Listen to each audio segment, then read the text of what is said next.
You know, I've taken a lot of time to think very hard about this and to have a lot of conversations with people around Kentucky. You know, when I was a teacher and became lieutenant governor, that entire process started when I got a phone call from then Attorney General Andy Beshear while I was on bus duty. That is a true story. And so thinking about going from there to going through 2 statewide elections, seeing everything that we've been able to accomplish in Kentucky and understanding that we have much more that we can do. I was inspired by Kentuckians, by their faith in our administration, and I decided to run because I want to keep all of the good things going that the Beshear Coleman administration has accomplished so far. But I did not come to this decision lightly. It was a lot of conversations all across Kentucky, listening to Kentuckians to see what they're looking for in their next governor.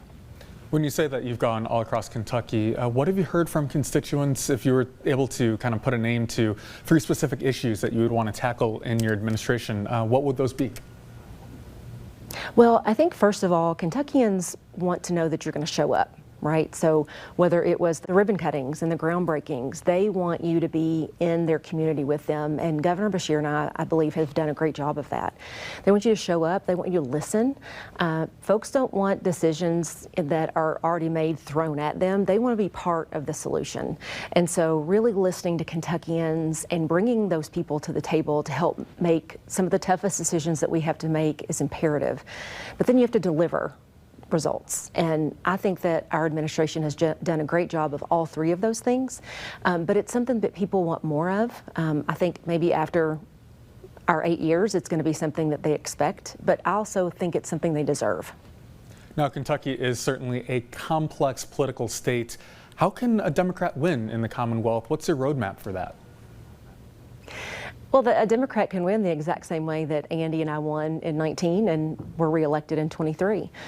We put forth the issues that matter most to Kentuckians. In 19, for sure, it was public education. At the time, our educators were under attack. I was one of them.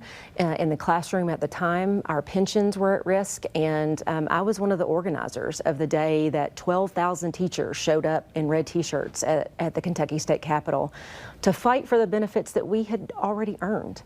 And I know that was a huge factor in us being elected in 19.